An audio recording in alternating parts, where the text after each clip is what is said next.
So you landed in St. John's, then you took a train to Montreal, Yeah. and then you got the job in Montreal. How long did you work in Montreal for? Well, I worked in Montreal. I worked in Montreal for quite a while, maybe 2 or 3 years. Then you went to New York? Yeah. Then I got the job offer in New York. How did you, from which company? ABC.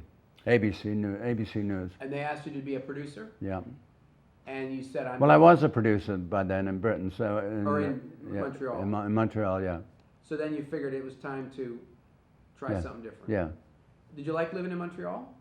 To this day, I think it's one of the best places I've ever lived. Really? With its mountain and its greenery and its French culture. It's got so much more than any other city in Canada. So then you went to New York. Now, how did you like living in New York City? Well, I've been fortunate. There's all the places I've been, I've enjoyed. I loved living in New York. Right. The pace is so much different Right. than anything I experienced. There's more drive, and there's probably more peril. Right. Peril in what sense?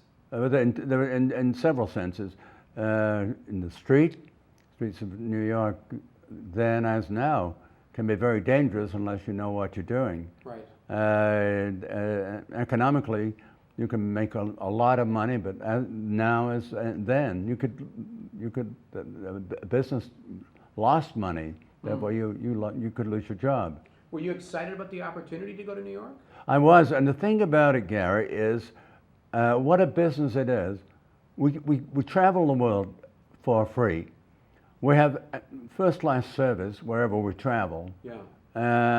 We don't pay for our food, and we go to some of the most interesting places you've ever been. You know, I've been to Malaya, I've been to Kathmandu, I've been to Peru, not once but several times. Each country has something. Well, you've been all through Southeast Asia. I've been to Fiji, yeah. Southeast Asia. So, what did you do with ABC News? Produce for them in New York? Yeah. Do you remember the show you worked on? ABC Scope. What was the show? The ABC Scope, the Vietnam War. ABC decided at the time that they were the third network. Right. They decided they wanted to be number one, and they created this series. They put a ton of money into it. All the people that I know now joined then, names like Morley Safer and so on. We all joined at the same time. To ABC News. Yeah. And then you, how long before you went to Vietnam with them? Or were you? I went to Vietnam and with CBS. Oh, so not ABC. No, with CBS. So you were producing shows out of New York for them. Right. For how long? Several years. Then I moved to CBS. Why? CBS was my first. I was at NBC for a brief period. Okay, let me ask you a question because I have a hole in the story here. A few months ago, you and I read one of your journals from New York. All right. And you were in New York and you were working at a gas station because you had no money. That's right. So how does that fit in? That was a terrible part, and yet it was a good part. I had run out of money in New York, but I met, and I was living in the Village. Okay, but wait, were you working for ABC then or no? Because if you left money... No, I wasn't working for ABC. This was before that. When I first moved to New York, I lived in the Village. Okay, so you're in Montreal, and you decided just to leave on your own. That's right. Oh, okay. So you didn't have a job right away. No. So you left the job in Montreal, and you wanted to try something different in New York. Correct. Is that right? Yes, that's right. Then you went to New York. You weren't doing well. Then you got a job at a gas station? Right. Fred's gas station in Stamford, Connecticut. How'd you like that? I liked it a lot. I mean, I didn't like pumping gas or anything like that, but the people who came for the gas, I befriended them. When particularly some took an interest in me. One man particularly, Ben Part, became a very good friend. He invited me to his house, and a wonderful house. Very wealthy people lived around Stamford. It's the richest part of out of New York. Connecticut area. Yeah, Connecticut, yeah. And so we took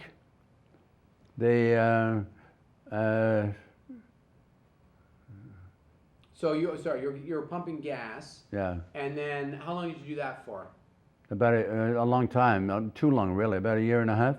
And at the same time, you're trying to get a job with ABC? No, it had nothing to do with ABC then. It was just pumping gas. But then I met somebody who was pumping, Ben Park, Right. who worked for one of the three networks, ABC, I think. And he said, would you like a job? You're a writer. I can get you a job. So that's how I got my first job. Oh, okay, so that makes more sense. So you're in Montreal, and so you just decided I'm leaving. Yeah. I'm leaving Montreal. Yeah. Enough of this. Right. But did you ever think when you were pumping gas you made a wrong decision there, a mistake? When you got to New York and you had no money, did you think, oh, I wish I'd stayed in Montreal? No, I never wished I did. I always look. When you're in a desperate situation, and I've been in so many I don't think you can be successful without going through the desperation part of life. When you're in desperation, you just got to stop and think, where did I go wrong? Now how can I find the key to the gateway where I'm going to go right? Meeting Ben Park was one great way. That was fate. Fate can make you do great things, and it can make you fall in a puddle, right? Mm. And but with the help of Ben Park, I got my first job at ABC, and that was terrific. Hmm. And so it worked out. Sounds like the gas station was just fine for you. Yeah. And then what were you doing with ABC then? Writing for them? Right. I was producing and writing. I was a writer-producer. So you did that for a couple of years. Yeah, several years, really. Yeah. At what point were you living at the eating at the Park Plaza every day? Were you with CBS at that point? Yeah, I was with CBS at that time. Okay, so then you sort of made your name for yourself at ABC and decided you'd move to CBS? Yeah, yeah. You okay there, buddy?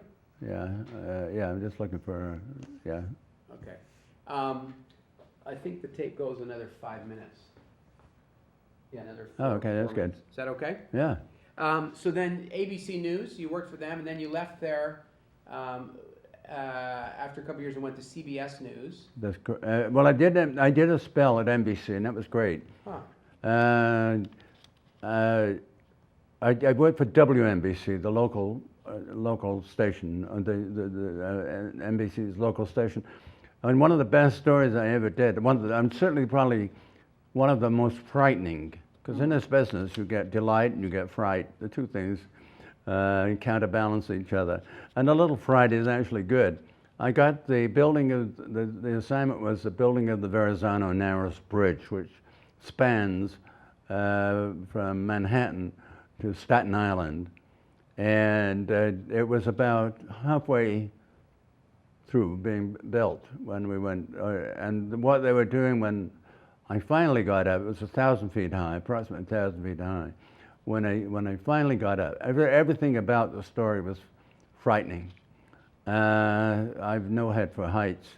Fortunately, you know, for most of the ride up, you're just looking at the Verrazano Narrows below you, and you try not to really spend a lot of time doing that. Mm-hmm. But when it came to a jittering stop, I thought, okay, now this is the worst part.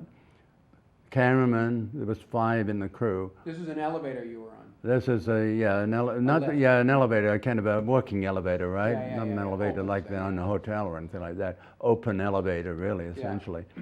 Yeah. The crew was consisted of 5 people. The gaffer, who did nothing, and then the the lighting man does nothing. The cameraman, the sound man, and myself. So as we were going up, the cameraman said, look, I've got the camera, so-and-so has the sound, you've got to carry the tripod. In those days, the tripods were made of wood, Gary, and it weighed about 40 pounds. I thought, how the heck am I going to get out of this thing and get onto the bridge? Mm-hmm. I mean, carrying the tripod, which itself was approximately 50 or 60 pounds, 50 pounds maybe. Yeah, heavy, yeah. Very heavy. So the only way I could figure it was to put the tripod handle this way on my shoulder and grip it as close as I could to my chest Well, I used that little bit of arm left there to pull myself up. Wow. It was incredibly frightening. And the cameraman said, don't drop that tripod, right? So, imagine though, trying to put it, when we got on the bridge itself, on the span itself, they were threading. Oh, There the was bridge, the wires. Yeah. And what happened? Well, everything was successful. Got the shots and everything. And then I was only too happy to come down, still looking at the Verrazano Narrows, no bridge. I was on the bridge. It was great. It was really, really great. And then never more relieved in my life. Probably one of the few moments in my life, or one of the many moments maybe, when you gasp with joy to be back down safe. So one of the frightening thing turned into a good thing. Yeah. I think we're just about out of tape here. Okay. So I'll just fade to black. This will be end of part one. Yeah, what time is it now? It's, give me 1 second. Turn to the